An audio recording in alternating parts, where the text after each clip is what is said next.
วันสุขีมงคลวันนี้หน้ามนต์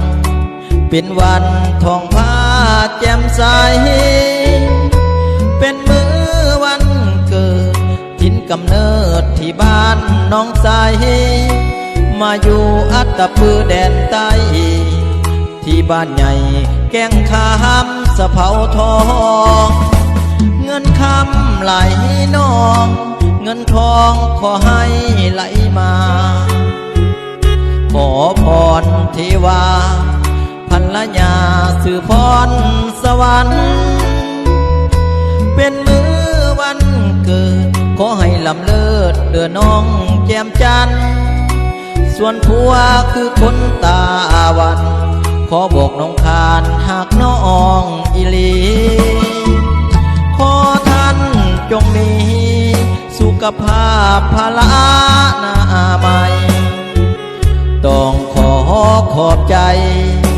หมู่คู่ทุกแห่งทุกคนอวยพรวันเกิดขอให้ลำเลิศแน่ทุกคนทุกท่านหายเจ็บหายจนพี่น้องทุกคนโชคดีมีใสต้องขอบใจเพื่อนพูงทุกคนที่มาสละเวลาที่มาห่วมอวยพรใสขอให้ทุกท่านเบิกบานและมีน้ำใจเป็นงานที่บ่ยิ่งใหญ่ต้องขออภัยแน่ทุกคน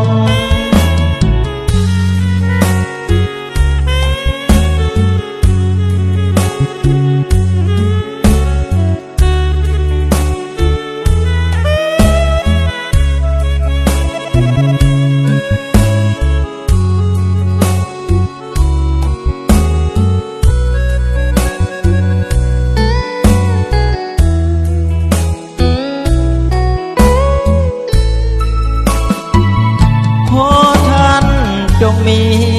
สุขภาพพลานามัยต้องขอบใจหมู่คู่ทุกแห่งทุกคนอวยพรวันเกิดขอให้ลำเลิศแด่ทุกคนทุกท่านหายเจ็บหายจนพี่น้องทุกคนโชคดีมีใสต้องขอบใจเพื่อนพูงทุกคนที่มาสละเวลาที่มาห่วมอวยพรใสขอให้ทุกท่านเบิกบานและมีน้ำใจเป็นงานที่บ่ยิ่งใหญ่ต้องขออภัยแด่ทุกคน